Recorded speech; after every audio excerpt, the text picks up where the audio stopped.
अरे मुल्क से जो करते थे सच्ची वफादारी, मुल्क से जो करते थे सच्ची वफादारी, उनका अपनों के लिए मरना जीना छूट जाता है। और जिस माँ का बेटा हो जवानी में शहीद यार, उस माँ का खाना और पीना छूट जाता है। और गद्दारों का होता है नहीं कोई धर्म, इसलिए उनका काशी और मदीना छूट जाता है। और हिंदुस्तानी बलिदानों का बखान करने में यारो अच्छे अच्छों का पसीना छूट जाता है।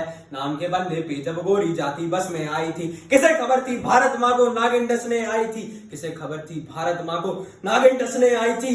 करे गुलामी भारत उनकी, यह उनका मंजूबा था। अंग्रेजों के कारण ही भारत का सूरज डूबा था, अंग्रेजों के कारण ही भारत का सूरज डूबा था। इस सबके बाद भी भारत माँ को किसी को तरस नहीं आता था, इस सबके बाद भी भारत माँ पे किसी को तरस नहीं आता था। लाज का आंचल जिसके सर से पल पल सरका जाता था, लाज का आंचल जिसके सर से पल पल सरका जाता था। मगर एक दिन भारत माँ बोली कि मैं शर्मिंदा हूं, मगर एक दिन भारत माँ बोली कि मैं शर्मिंदा हूं। तब भगत सिंह बोला माता अभी तलक मैं जिंदा हूं, तब भगत सिंह बोला माता अभी तलक मैं जिंदा हूं। सभ्यता पे मरते हो आज वही दोहराता हूं, छोड़ दिए तुमने जो पन्ने उनकी याद दिलाता हूं, छोड़ दिए तुमने जो पन्ने उनकी याद दिलाता हूं।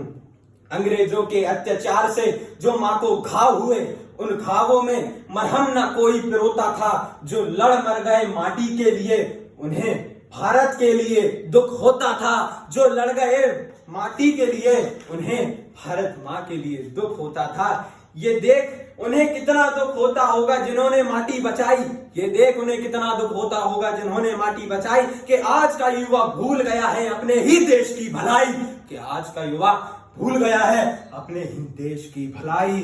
ऐसे आइए आपको उन भक्तों की प्रेम की गाथा दर्शाता हूँ, उनके कहे वंदे मातरम का अर्थ समझाता हूँ, उनके कहे वंदे मातरम का अर्थ समझाता हूँ। जब अंग्रेजों द्वारा उन भक्तों को पकड़ा जाता था, उन पर लाठी पत्थर कोड़े बरसाए जाते थे। जब अंग्रेजों द्वारा उन पकड़ लिए जाते थे, वह भक्त पकड़ लिए जाते थे, उन पर लाठी पत्थर कोड़े बरसाए जाते थे। कसर रहने पर नमक बुरक कर बर्फ की सिल्ली पर लिटाते थे, कसर रहने पर नमक बुरक कर बर्फ की सिल्ली पर लिटाते थे। फिर भी दर्द से लड़ते लड़ते वंदे मातरम गाते थे, फिर भी दर्द से लड़ते लड़ते वंदे मातरम गाते थे। भारत माता की जय।